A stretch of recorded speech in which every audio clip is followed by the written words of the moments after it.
So, kung nagpaplano ka na mag-Canada o kaya naman papunta ka na dito sa Canada, eto yung mga bagay na kailangan mong malaman.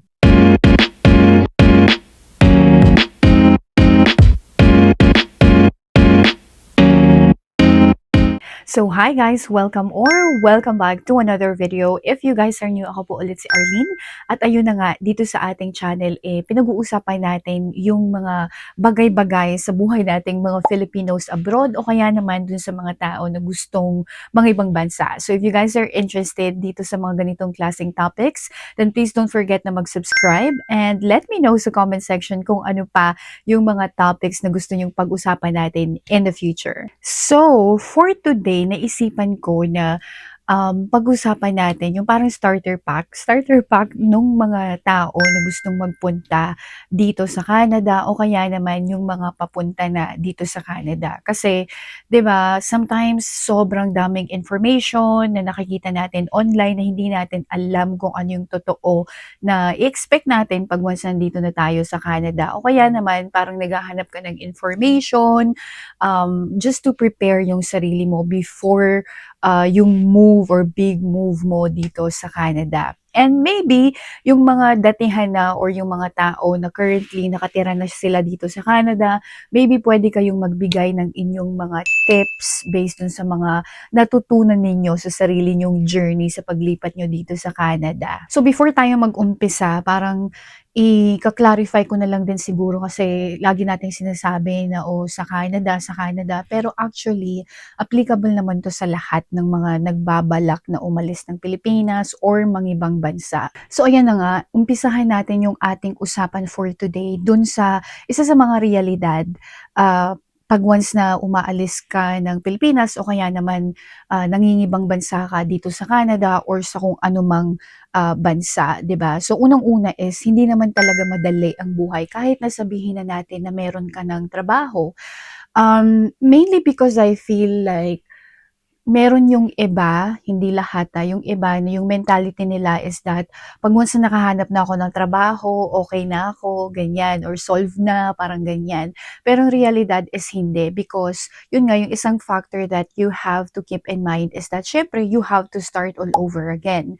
Pwedeng hindi pa muna kataasan yung sweldo natin, so parang medyo nabibitin pa tayo dun sa area na yun, meaning to say hindi pa natin masyadong kayang alam mo yon yung lahat ng mga expenses or yung mga responsibilidad natin. Majority of the time, totoo yan for the, at least for the first 1 to 2 years kasi syempre parang binibuild mo pa yung experience mo dito sa Canada. So wag kang mag-expect na mataas na agad yung sweldo mo o kaya naman mababayaran mo na agad-agad yung mga utang mo, mga ganyan. A lot of people needs to really start all over again from scratch, 'di ba? Especially pag or kahit na meron kang diploma or professional ka na sa kung saan mang bansa na pinuntahan mo, ang reality is that hindi mo siya majority of the time magagamit immediately dito. It would require for you to parang take more certifications or kailangan mong bumalik ulit sa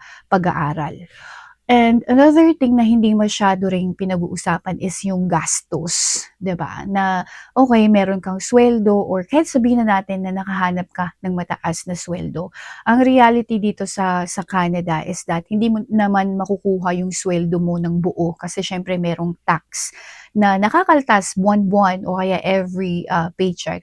Dito sa Quebec kung nasaan ako, dalawa yung taxes na nakakaltas sa sweldo namin. Meron yung federal tax at saka yung provincial. Sa other provinces, yung federal tax lang yung nakakaltas and meron pang mga other kaltas na nakukuha. Pwede nating pag-usapan yun dun sa next na video natin. If you guys are interested, let me know doon sa comment section. But just to parang summarize yung first point natin is really to set yung expectation ninyo when it comes to sweldo versus yung gastos. Kasi of course, hindi naman siya agad magbabalance out immediately. Sometimes meron kang deficit, so medyo mahirap siya, especially if wala ka talagang talagang katulong, mag-isa ka lang dito, wala kang kahati dun sa mga bills mo, plus meron ka pang mga responsibilidad na bayarin sa Pilipinas, like sinusuportahan ng mga pamilya, ganyan, pinapaaral. So, bantayan natin yung part na 'to, para hindi ka ma-disappoint, because feeling ko marami yung mga nadi-disappoint na nagpupunta dito sa Canada, kasi yun nga yung akala nila, "Oh my God, okay na yung financial status ko pagdating ko ng Canada." But ang reality is that kailangan mo talagang mag-umpisa ulit, and it will take time. So next point, and I think everybody is, or majority of us are fully aware of this, na is that hindi lahat ng nakikita nyo online is yun yung realidad. I'm pretty sure marami kayong friends na nakikita sa Facebook na either nasa Canada na sila o kaya naman nasa ibang bansa. Tapos yung mga pinopost nila, 'di ba, sa mga buhay-buhay nila na nagpunta sila ng biyahe, ng bakasyon, ganyan, shopping, mga pagkain na masasarap or kung ano-ano pa. Hindi lahat ng mga yun is that, or hindi natin nakikita yung full picture. Kasi sabi nga nila sa social media, majority of the time, which is 100% true, ang pinupost ng mga tao is yung mga highlights ng buhay nila. So, wag mong i-expect na pagdating mo dito sa Canada is that ganun din yung magiging buhay mo. Kasi hindi natin nakikita unang-una yung mga behind the scenes, 'di ba? For example, meron kang nakita na, siya ng travel kasi nasa Canada na siya. Hindi natin nakikita yung, posibleng, alam mo yun, trabaho or paano siya magtrabaho in order for yung tao na yun na ma-reach yung status na yun. Same thing dun sa mga may nakabili ng kotse, nakabili ng bahay, mga ganyan. Hindi natin alam kung ano yung proseso in order for them to get there. So, wag nating i-stick sa isip natin, especially yun dun sa mga mangingibang bansa pa lang, na immediately ma-achieve mo na yun agad, at pag hindi mo siya na-achieve, ang ibig sabihin is that failure ka. We have to remind yung sarili natin that everybody has their own timelines, 'di ba? At ang success sa atin is that iba-iba. So, wag mong gamitin yung timeline ng ibang tao para maging timeline mo rin, kasi madi-disappoint ka. And I think yung isa sa mga makakatulong talaga sa atin, and for me personally, I find na nakakatulong siya sa akin para hindi ko masyadong i-pressure yung sarili ko or hindi ako ma-feel bad sa sarili ko, is to yun nga, always remind yung sarili ko that hindi ko nakikita yung big picture dun sa mga napopost online, because majority of the time yung mga highlights lang ng buhay ang napopost sa Facebook. Although meron din naman yung mga, alam mo yun, nagse-share ng mga ano nila, mga dirty laundry nila sa social media. But majority of the time, puro yung, nakabili na ako ng ganito or na-promote na ako, ganyan-ganyan. But if you use that para i-pressure mo yung sarili mo, unfortunately, hindi siya magbibigay ng maganda, especially pag ikaw is that nagsisimula ka pa lang sa ibang bansa. Instead, you have to focus na sa sarili mong journey and really focus on doing everything in order for you na makapag-adjust, kasi the rest, it will follow. So, yun nga yung ating mga first 2 points. Pangatlo naman is that ang realidad din that loneliness is real, 'di ba? Is pag nangingibang bansa ka, especially pag yun nga, yung mag-isa ka na pupunta ka dito sa Canada and wala kang mga family or friends na dadatnan dito, talagang sa umpisa is that you will feel lonely. So you have to make sure na patatagin mo na agad yung loob mo, or isa na yun dun sa iset mo sa mind mo na, oh my God, siguro yung first few months ko doon talaga is that wala pa akong mga connections. You will spend majority of yung oras mo na mag-isa ka lang.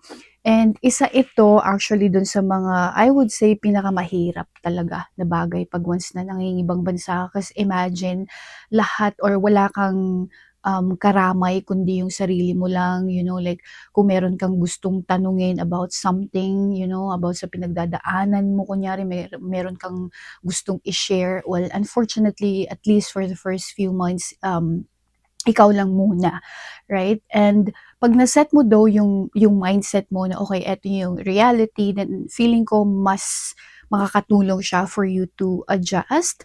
And of course, we have to do something about it, right? Especially yun nga pag wala kang mga friends, wala kang family dito sa Canada or sa kung saan mang bansa na pupuntahan mo, then you have to make an effort na mag-build ng mga connections. And marami na naman ng mga Pilipino dito sa Canada talaga. So may mga organizations na pwede kang salihan, ganyan, or even sa Facebook kung mahilig kayong mag-social media, mga Facebook groups na pwede mong parang mag-start to build yung mga relationship, and eventually meron ka nang makikita sa school or from work, ganyan, or mga kapitbahay. Well, hindi naman ganoon kauso actually na meron kang makakilalang kapitbahay dito, kasi actually kahit nga na ilang years mo ng kapitbahay yung isang tao, sometimes pwedeng never mo pang nakita or never mo pang nakausap.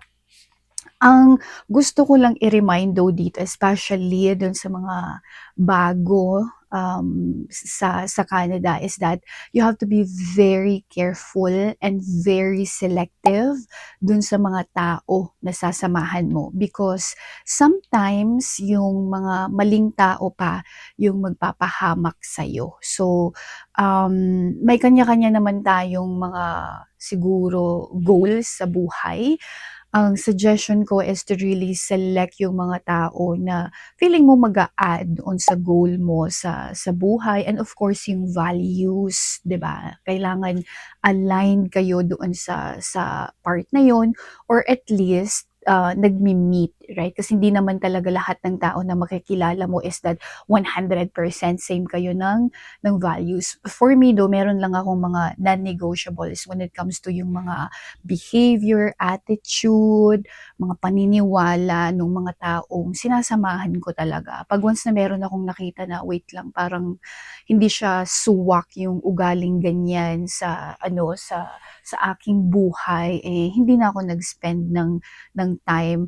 I would rather na mag-isa na lang ako kesa naman sasama nga ako just for the sake na meron akong kasama pero wala namang magandang naidudulot sa akin or wala naman akong natututunan. 'Di ba? Importante 'yan kasi yun nga gaya ng sabi ko kanina, like pag meron talaga or napapaligiran ka ng mga maling tao, instead na mag-prosper ka, yun pa yung ikakapahamak mo.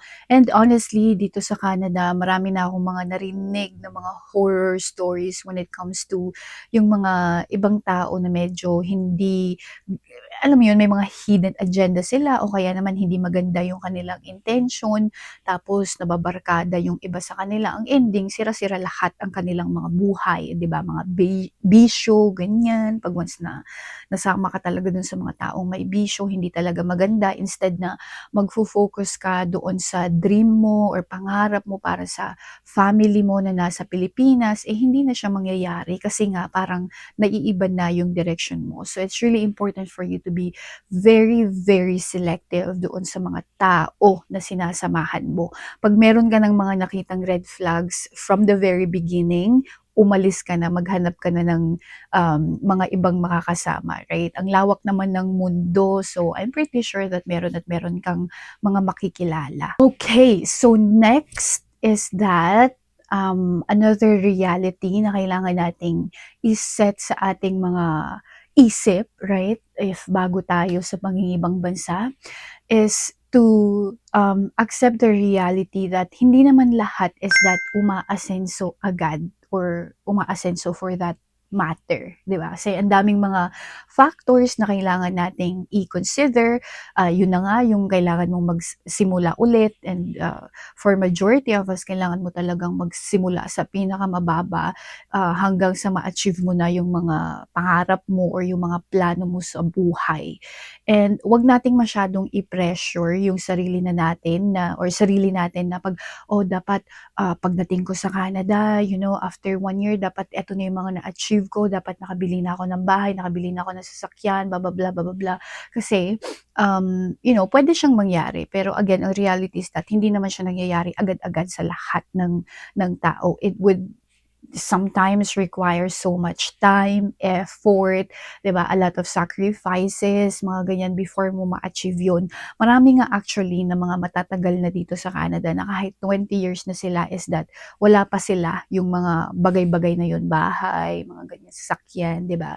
Because meron silang ibang focus or maybe kung anong nangyari sa kanilang buhay, but of course we don't judge, right? Kasi hindi naman natin alam kung ano yung mga nangyari sa buhay nila. But going back doon sa ating topic is ayun na nga, like wag nating ang tawag dito, wag nating i-expect that magiging successful tayo agad-agad. You have to set yung expectation mo that it would take time, because ang pwedeng mangyari pag once na alam mo yun, iniisip natin agad na okay, in 2 years ganito yung mangyayari agad sa akin, right?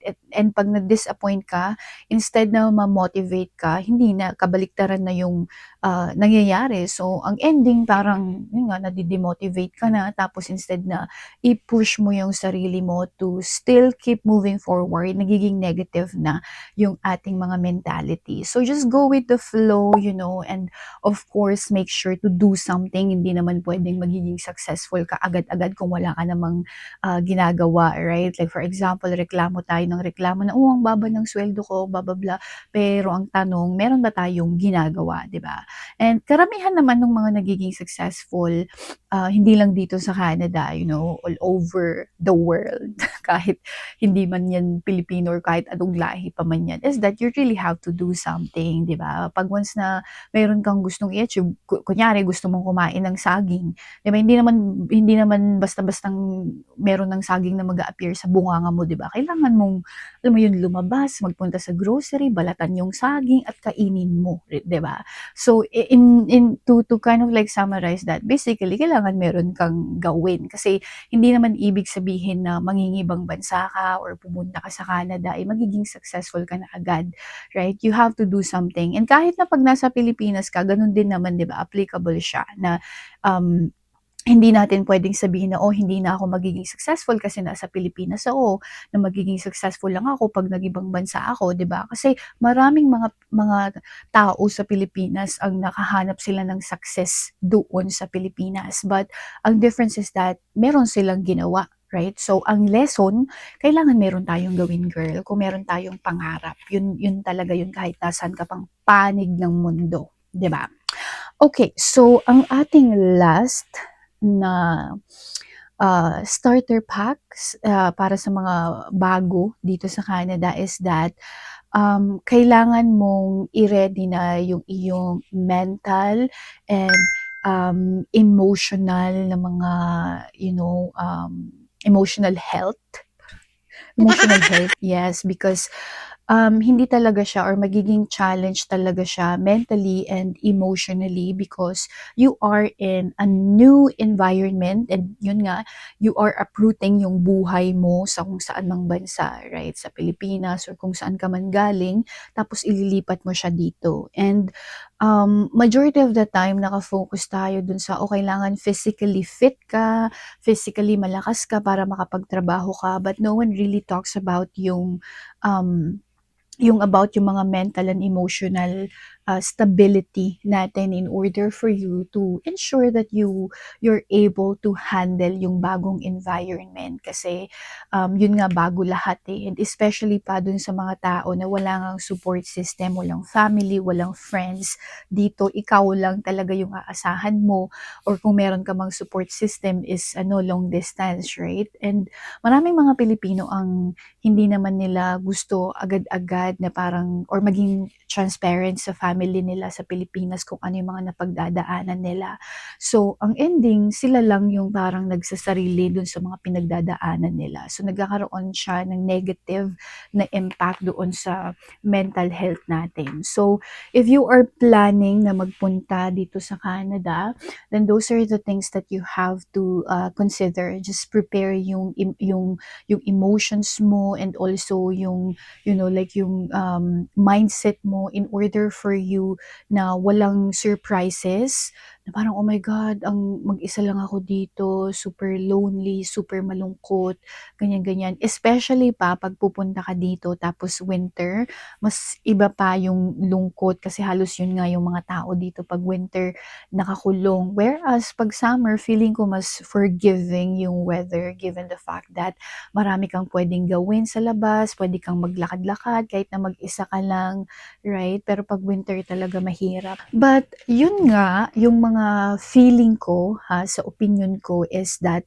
kailangan mong malaman to kind of like prepare you if ever you are planning na magpunta dito sa Canada or ibang bansa. And I'm not sharing all of this para takutin kayo na, "Oh my God, ang hirap ibang bansa," o kaya naman parang marami kang mga may experience na hindi maganda 'pag ibang bansa ka, 'di ba? But yun lang talaga yung mga realities, especially nga dun sa mga bago pa lang na nangingibang bansa. I'm pretty sure makaka-relate yung mga iba dyan. So, share yung mga experiences ninyo dun sa comment section, and also let us know kung paano nyo hinandle yung mga bagay na 'to. And for me, I hope that nakatulong yung mga bagay-bagay na napag-usapan natin for today just for you to prepare, right? Na hindi kayo talagang completely zero 'pag once na ibang bansa kayo. And normal lang naman talaga na mahirap, 'di ba, sa umpisa. Wala naman talagang madali sa